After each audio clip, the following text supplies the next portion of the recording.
Ey dağlardır bir hatta olmadın mı? Dağlardır bir hatta olmadın mı? Hatta şükrün kadar tekmildir olur.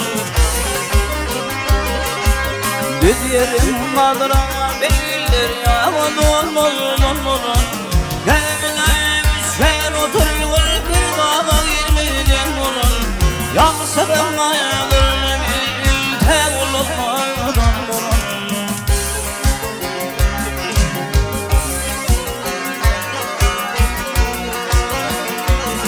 Ey ulum gönlüm yalanacak anam büyüdü.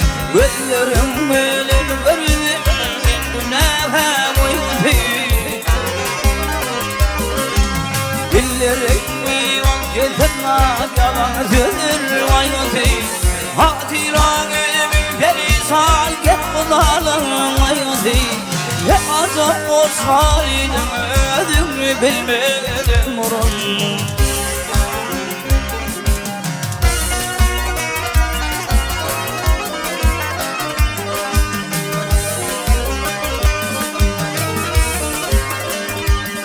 Ay yavrusun ay yetiştik eyledik seyranı gelin.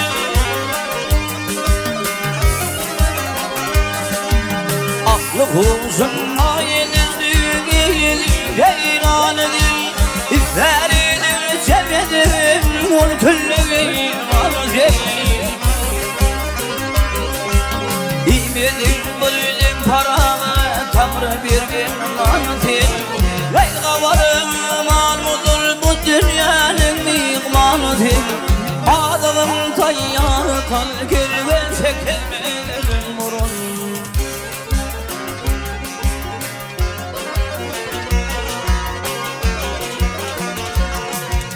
Varmamış bu köne dünya rühtemine zananay. Arkanlar kömürlü uçmamalım. Hatir kadarım müverradan beni saleva. Tümle gelmem tümlü ağla bühünün halana. Elde olmaz sargını dinle uyanmadın burun.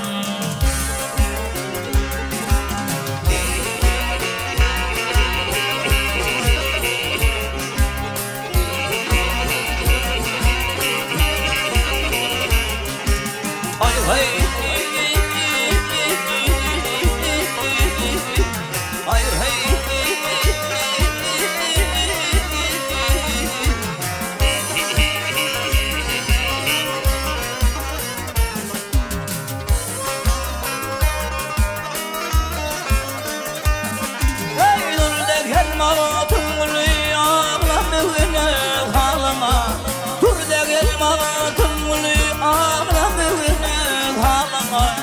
Verte olmağın sarvını diline uyanmadan durun.